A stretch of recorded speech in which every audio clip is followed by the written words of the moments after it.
এটা হলো আমার কাঠগোলাপ বাগান। এখানে অনেকগুলো কাঠগোলাপের গাছ আছে, সবগুলোই নতুন লাগানো। ডাল লাগিয়েছিলাম, কিন্তু এখন মাশাআল্লাহ গাছগুলো অনেক সুন্দর হয়ে গেছে।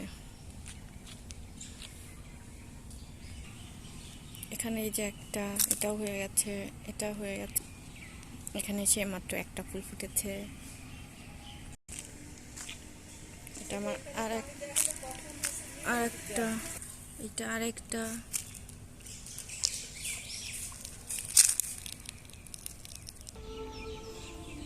এই যে আরেকটা গাছ। এই গাছটা অবশ্য তিন চার বছর প্রায় বয়স এটার।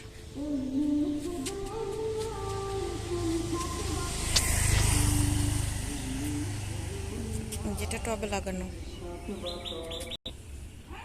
এটা হলো আমার সবচেয়ে সুন্দর রঙের কাঠগোলাপ। এটাতে লাল একদম খয়েরি কাঠগোলাপ ফুটে।